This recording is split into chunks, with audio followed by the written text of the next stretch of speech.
Hello guys, this is me Ankur Upadhyay. Welcome to our channel Stock Market Analysis. Guys, I am going to talk about IGL stock. What should investor do in this counter after Q3 results? First of all, I would like to tell you that if you want to join us, then you can send me a message on my Instagram ID panditbrothers20, or you can join on Upstock 2 with me. And after that, I am going to tell about IGL results, how the results, second the peer comparison with MGL और Gujarat gas. तो ये सारे, this is all what I am going to tell you. तो let's start the video.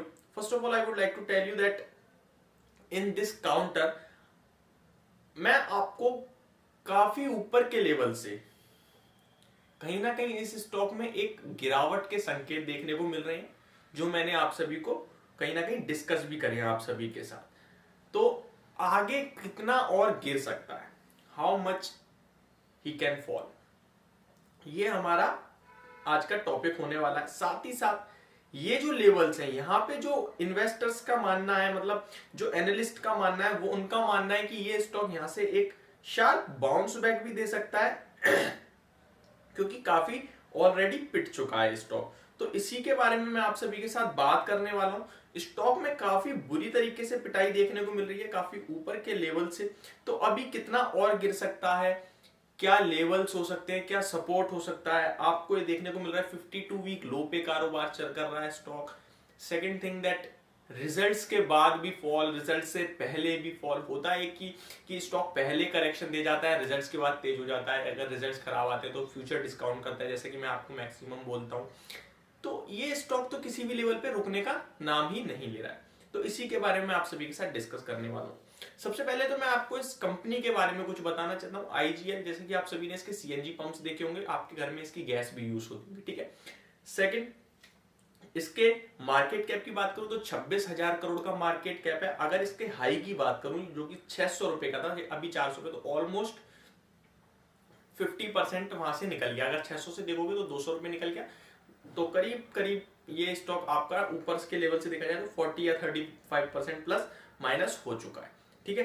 तो अभी इस stock में आपको करना क्या चाहिए, मतलब इसका मार्केट कैप ऊपर में अराउंड 40-45 हजार करोड़ का था, जो अभी आपको कितने मिल रहे हैं, 26,000 करोड़ रुपए, ठीक है. 18 के पी पे ये स्टॉक काम कर रहा है, 20 का अर्निंग पर शेयर है, 1% के करीब की डिविडेंड यील्ड है, 0.91% की डिविडेंड यील्ड है.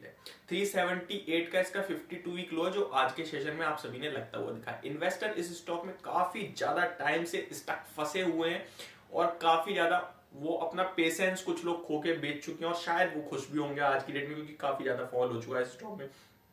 लेकिन करना क्या चाहिए, इसके बारे में बात करने से पहले मैं आपको इसके फाइनेंशियल्स के बारे में भी कुछ बताना चाहूंगा. जो अब देखिए, जिनके पास पोजीशन है लॉस में है भी, अब उनको कहीं ना कहीं एक हिम्मत केवल फंडामेंटल्स दे सकते हैं. तो फाइनेंशियल के बारे में मैं बात करने जाऊं तो 26,600 करोड़ का मार्केट कैप है, जैसा कि मैंने आप सभी को बताया.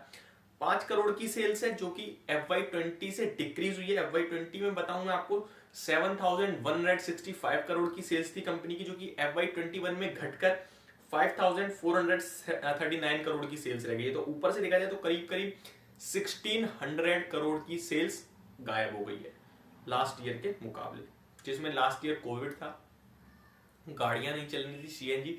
इसका जो डायरेक्ट जो इसका इंपैक्ट हो रहा है वो किसकी वजह से हो रहा है, कुछ हो रहा है ईवी व्हीकल्स की वजह से, जहां पे सीएनजी का यूज, बट सीएनजी नॉट, मतलब सीएनजी का इतना इंपैक्ट नहीं होना चाहिए, बट फिर भी स्टॉक फॉल हो रहा है और इंपैक्ट आ रहा है. अच्छा, मैं आपको ग्रॉस प्रॉफिट मार्जिन की बताऊं तो 31% का है, ऑपरेटिंग प्रॉफिट मार्जिन भी 31% का है, नेट प्रॉफिट मार्जिन 21% का है, रिटर्न ऑन इक्विटी 20% का है, अच्छा है. रिटर्न ऑन कैपिटल एम्प्लॉय 24% का है, जो कि काफी शानदार है, बट ये दोनों ही FY20 से कम हो गए हैं, आपको ये नोटिस करना होगा. रिटर्न ऑन कैपिटल एम्प्लॉय की बात करूं तो FY20 में 32 का था, जो अब गिर के 20 का रह गया, 24 का रह गया है. रिटर्न ऑन इक्विटी की बात करूं तो 26 का था, वो अब 20 का रह गया है. तो दोनों में फॉल है, ठीक है. वैल्यूएशन मैंने बता दिया. डेब्ट टू इक्विटी की बात करें तो कर्ज मुक्त कह सकते हैं आप एक तरीके से.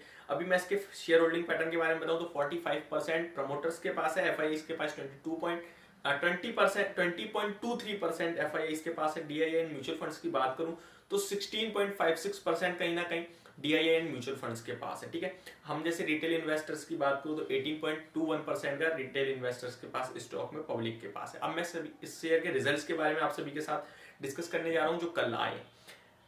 स्टैंड अलोन नेट प्रॉफिट की बात करूं तो 309 करोड़ का 309 करोड़ का कंपनी ने प्रॉफिट पोस्ट करा है। मार्केट का अनुमान था 340 करोड़ का प्रॉफिट कंपनी पोस्ट करेगी, जो कि वहां से अनुमान से कमजोर रह गए हल्के फुल्के स्लाइडली, ठीक है। मार्जिन की बात करूं तो मार्जिन एबिटा मार्जिन की बात करूं तो 17.9% पे आए हैं 26.30% से क्वार्टर ऑन क्वार्टर, तो ये काफी बड़ा फॉल देखने को मिला है। ईयर ऑन ईयर बेसिस पे बात करें तो 31.39% का मार्जिन आता हुआ दिखा है, ठीक है। ये हो गया आपका रिजल्ट। अभी स्टॉक के लेवल्स के बारे में बताऊं उससे पहले मैं आपको बताऊं MGL जो इसका पीयर कंपेयर है महानगर गैस लिमिटेड, उसके रिजल्ट्स काफी ज्यादा वीक आते हुए दिखे, बहुत ही ज्यादा वीक जिसे कहते हैं वो आए हैं। तो उसके मुकाबले IGL काफी अच्छा कर रहा है। इसी के चलते आप सभी देख रहे हो कि IGL और MGL दोनों वीक है, बट कहीं ना कहीं आपको MGL में बड़ी गिरावट देखने को मिल रही है और IGL में कम देखने को मिल रही है। देखिए IGL और MGL में से अगर किसी को एक चुनना है तो अभी मेरे हिसाब से वो IGL होना चाहिए, क्योंकि उसके रिजल्ट कुछ ज्यादा खराब थे, यहाँ थोड़े मतलब ऑलमोस्ट ठीक ठाक है, इतने बुरे नहीं थे, बट स्टॉक करेक्ट हो रहा है। जैसा कि मैं आप सभी को कह रहा हूँ गिर रहा है तब तक गिर रहा है, बट ये जिस दिन बाउंस बैक मारेगा हैवी मारेगा और 440-445 तक जा सकता है ये स्टॉक। लेकिन उसके लिए अगर आप अभी खरीद रहे हो तो गलत है। क्यों? अगर आप एक संग पैसा लगा रहे हो तो गलत है, थोड़ा थोड़ा पैसा करके लगाइए, ये हमेशा याद रखना इस स्टॉक में, क्योंकि गिरता हुआ जा रहा है, आपको नहीं पता। जब भी बाउंस बैक अभी लगाओ, फिर 5% की गिरावट पे दोबारा लगाओ, फिर 5% की गिरावट पे दोबारा लगाओ, ऐसे ऐसे करके आप मैनेज करो अपनी पोर्टफोलियो की, ठीक है। नीचे में सपोर्ट की बात करूं तो मुझे कोई सपोर्ट दिखता नहीं है, क्योंकि एक साल में तो सबसे निचले स्तर पे खड़ा है, आप सभी को पता है। 2 साल के चार्ट खोल के देखो तो 2 साल में मुझे एक सपोर्ट दिख रहा है 380 का, जहां पे करेक्ट खड़ा है, और ये 2020 अक्टूबर का लो है, ठीक है। उसके नीचे लो देखोगे आप तो 320 रुपए का दिखेगा, जो कि क्राइसिस में आया था, पेंडेमिक में आया था, कोरोना टाइम में वो था, मुझे नहीं पता है वहां पे जाके सपोर्ट लेगा, यहीं से घूम जाएगा। तो आप यहाँ पे बाइंग स्टार्ट कर सकते हैं, जिसके पास पोजीशन है वो होल्ड करने की सलाह है उसे। ये मेरी वीडियो IGL शेयर पे, आप सभी को समझ और पसंद दोनों आई होगी। Thank you so much for watching this video, have a good day.